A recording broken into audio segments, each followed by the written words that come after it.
There we go. All right. Hello, everyone. It is Friday. It is a little bit after 4:30 here on Eastern Time Zone. That's where I am. I am Becky Schnekser. I am a K through 5 science educator here in Virginia Beach, Virginia. And I started this series. I'm glad you're here. I started this series a few weeks ago when remote learning sort of just started. And actually, I think I've been in remote learning for 10 weeks now, if I have counted correctly. So it was about 9 weeks ago that I decided to start this series because I know, and probably the same thing for everyone out there, I kept getting these emails that are supposed to be super helpful. It's like, ooh, try this, it's free. Ooh, try this. Oh, we have these resources for you. And as helpful as those were meant to be, it was so easy to get overwhelmed and start thinking, how in the world am I going to do this? And feeling confident 1 minute and then turning around the next and feeling like your world is falling apart. So I started this series so that we could all just take a step back, take a deep breath, and just gather educators from around the world in small groups and just share one simple idea or two simple ideas that you can turn around and use in your classroom tomorrow. Well, probably not tomorrow because tomorrow's Saturday, but you could turn around and you could use this on Monday or maybe Tuesday, or maybe take a week and start it the next time that you have class, the next time you have a minute to really think and plan, and use these simple ideas in your classroom so that we can feel together less overwhelmed and more empowered to keep being as amazing as we are. Even though life has thrown us a bit of a curveball, we're going to be resilient. We're going to keep going. So that was the thought behind this series. And today I'm super excited because I have a good friend of mine, Koller, here with us. And I'm going to let her introduce herself and then tell you a little bit about an idea or two that she has that you could use in your classroom, whether it's here remotely in our current situation or when we return to traditional classrooms, something that you could use then. So Kelly, tell us about yourself and then feel free to just tell us about your awesome idea. Awesome. Well, I'm so excited to be here. So I'm in Wisconsin right now. So it's about 3:30 Central Time, and I am up in my kids' tree fort, or not really tree fort, but just fort, getting a little outdoors time because All right. it's a long day Situation. online learning. My speaker is being a little bit crazy. Sorry, go ahead. Okay. But I'm super excited to share one cool idea that I did this morning, and it was totally last minute. And I got this. So I'm an enrichment specialist, and I have small groups. I have a math group right now. I have a creativity group that just finished up. But my math group, we are preparing for an accelerated math class next year. So when the at-home learning started, we had to get through most of fifth grade compacted math. So like compacting the entire fifth grade, like remotely now, because we were only like a couple weeks in. So figuring out how to give feedback, how to work through problems has been just like a continual brainstorm of, okay, well, I tried this, what can I do next? What's better? And this morning I test drove with my group a little idea using, and this might be common knowledge to other people, man, but it was not to me. So this is new for me. We use Google Meet. So we had the ability, like I would demonstrate problems to work through with the group, but like I would ask them questions, and I would hear them, but I wasn't able to see students actually doing working through problems like math problems.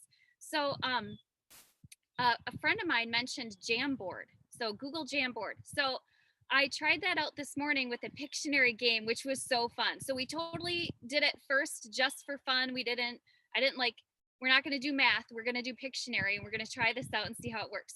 So I dropped a Google Jamboard into the chat. Fourth graders opened it all up, started, just scribbling on it. All right, great, it works. Everybody can draw on it.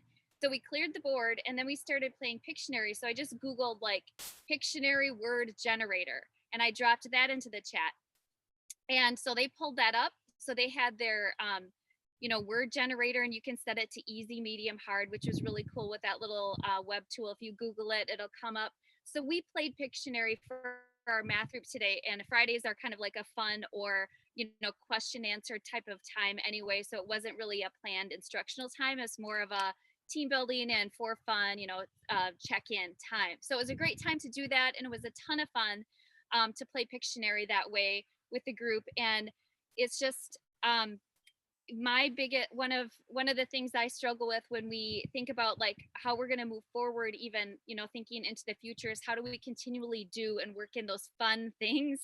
We have these have to do's still too, which aren't going to go away, and we can try to make them fun, as fun as we can. I have another idea I'm excited to try next week, and I honestly forgot the name of the website, but it's one where you storyboard out like a graphic, like a comic.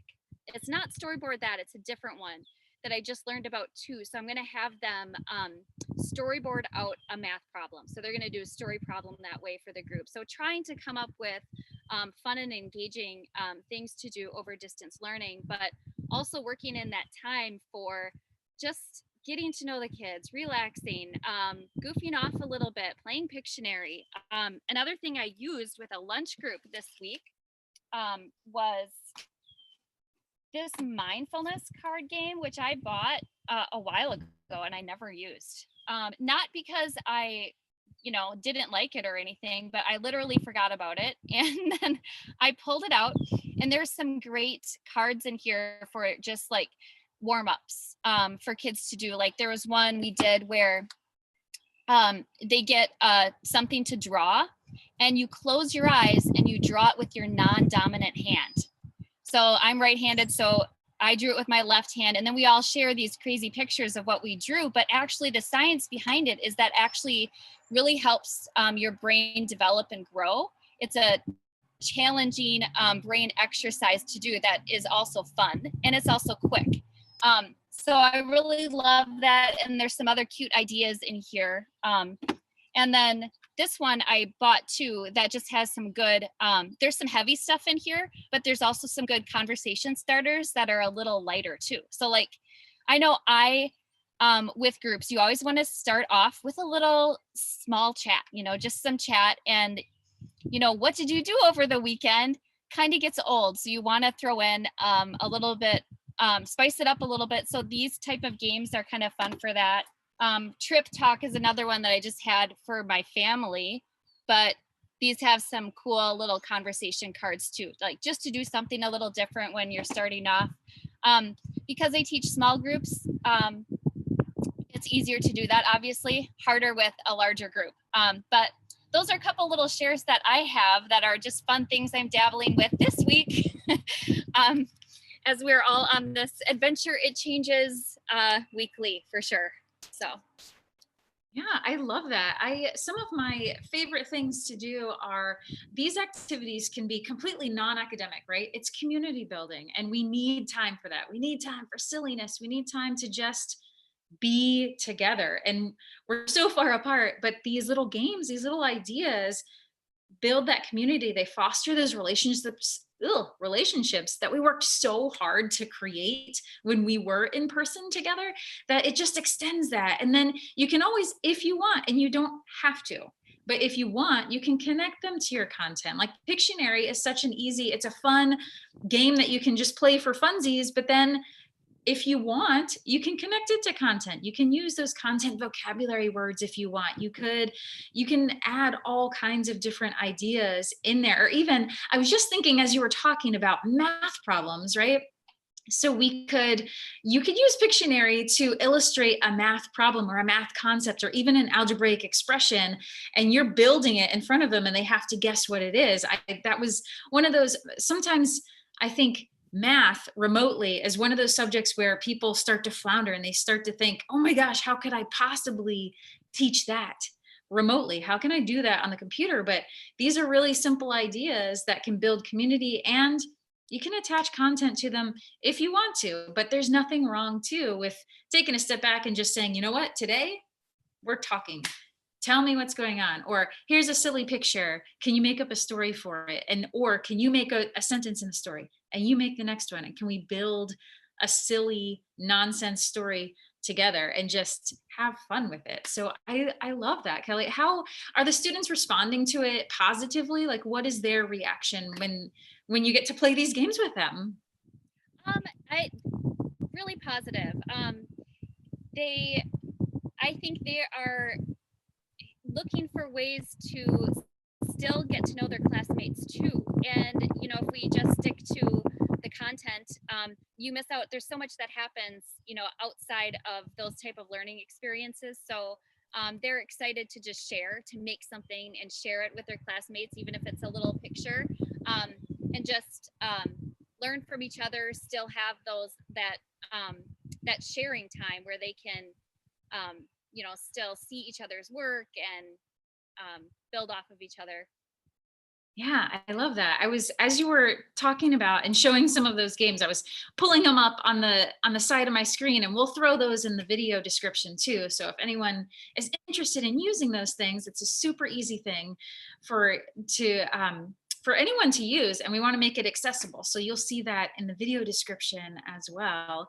But that is super fun. I know in my class, sometimes just in the middle of class, we take a break and either I'll pull out a game like you're doing, or today, oh my gosh, with my fifth graders, one of my students sent me a chat and said, "Hey, there's a turtle laying eggs in my yard right now." And I was like, "Well, I don't care what I had planned for today. Go show it to us." And I said, I don't want to say the student's name, but I was like, "Hey, if you can," I'm typing to her in the chat, "if you can, get outside and get close to it safely, but get close and let's just watch that." Like that's super awesome. And those are moments that even in the regular classroom, we wouldn't have necessarily even had that. So looking for those silver linings, so to speak, as well is super fun and just it breaks the norm. And then now we know that the student lives in a place that has turtles. So now the other students are like, "Oh my gosh, I wonder if I have turtles. I'm looking out my window, after class, after I click off of Zoom, I'm going to go see if I have a turtle laying eggs in my yard." So it's also kind of a spark of what's happening outside of my room. Is Mrs. Schnekser going to ask me next class to show, if I see a squirrel outside, is she going to choose me to turn my screen and look at the squirrel running up the tree? And yes, the answer is yes, I will. So that could be disruptive, or we can embrace it and say, "You know what? This is a part of life. This is how many times do you see something cool outside and you have to stop what you're doing and look at it? Let's tag on to that as let's embrace our surroundings as we have such a unique situation where we could possibly have 100 different things going on at everyone's house. We can tap into that. We can make it content oriented if we want, or just like the games, just take a break, embrace the moment, and get to know each other through that I call them teachable moments. I'm sure a lot of us do, but that doesn't have to be a content teachable moment. It could just be oh my gosh, a moment of excitement that we use to bond together. So I love that. And it was so funny to have that happen today. And I was like, "Yep, I don't care what I had planned. We're watching that turtle lay eggs because it's awesome. And we wouldn't have seen that normally." And have you had any things like that happen while you were on with students, just random, and you're like, "Here we go. Let's embrace it." not with my students, but I have, with my own children. I have There's been a couple of things that I've kind of like, yesterday my son on a Google Meet was, he was making a survival shelter. So it wasn't like totally pausing from that. He was like taking his iPad outside and then continuing with his work, but still connecting with his class. And then today, I was on a interview squad all afternoon inside, and my kids walked through the house with a fish that they got, two fish. They found a fish tank, caught the fish, put it in there, and they're carting it to their rooms. So there's so much learning going on that, this time really challenges us to figure out how to embrace and it and encourage students to celebrate what they're doing that is, not scripted either, that didn't come to them through their regular curriculum, but that they're inventing on their own. And I think, as educators, and I know myself, I haven't figured out how to totally embrace that yet and incorporate that in, but I hope that actually this causes changes just even more broadly in education, where we start to look at that differently and think about what unique interests, talents, and resources that we can bring to the forefront of students' daily lives that we really wasn't on our radar before, but now it is, hopefully, as a whole broad community in education too. Yeah, that's one of my not so secretly wishes from this whole experience, is that we take those natural learning opportunities and we see how we can use that in the classroom. I feel like I'm not perfect at it, but I try really hard to use that natural learning and natural exposure to an experience and then attack it with content, and hopefully not in a threatening way, but I'm hoping that broader as an educational world, we can see some of these things that are popping up in our homes or in our students' homes, and we can use that or think about those not as distractions but as inspiration for learning. Tag on to those unexpected moments or those unexpected talents or things that you're learning about students or their homes or their families or just where they choose to sit. Like behind me, this is a huge window, and I purposefully choose this space for my teaching and my learning because I love it. It inspires me. If I open this curtain, if I want to, it's a big, huge window I can see out into nature. Or if I need a little bit of focus, I can close that as well. But there's so much to learn there. And I just hope that we embrace that and we just keep it going. And I'm hyped up about that. And I have tons of ideas that I'm just waiting to unleash and hopefully get some thought partners out there in the universe, because I think this is opening up a lot of possibility, a lot of opportunity, a lot of opportunity again to think differently about what we do, why we do it, and how we could do it differently. And it might not be better. We might find out that it was a terrible choice to try whatever, but we can try it and we can see what we can take away from that. So that's super awesome. Well, do you have any final thoughts that you want to put out there, Kelly? Anything that you want to leave the world of education or our viewers out there with? Any thoughts, or as we're getting hopefully more comfortable with remote learning, just things to think about as we craft these experiences for our students? I guess the only thing that I continually think about is, now that, centering on a purpose, I think is super important, and having that purpose, but then also just embracing being adaptable is kind of something I come back to daily with celebrating with students. And hopefully with the whole education community about how adaptable we are right now, and really celebrating that and continuing to be adaptable. And what new thing are we going to discover and use next week? And I love that. I mean, I love that part of the journey. There's also tougher parts of that journey that we know we're all on. It's hard, very hard to be away from students right now, and it's not ideal to do distance learning, to do teaching and learning from afar. It's better to be together, but how can we improve what we've got? And I think focusing on adaptability is where my mind is at, and what I hope to continue with all of you.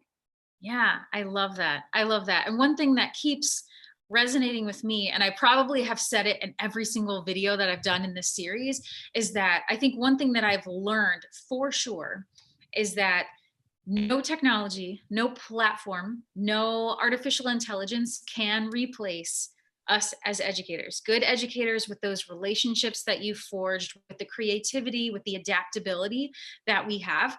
There's no technology that can take this. It just can't. There's nothing out there can replace what we do. And I think that's comforting at a certain level, but it's also scary. We have such responsibility, but we are empowered to make a difference. So I think that's super important for us to remember no matter what we're doing. We are important. We are incredibly valuable to the world and to our students. We do make a difference, whether we see it or not. I think this has proved the huge difference that educators have, the impact that we have on learning, but just on humanity, on the forming and the ease of life. I think so. It's awesome to think that way, but it's also scary. I'm like, man, that's a lot of responsibility on our shoulders, but we can do it.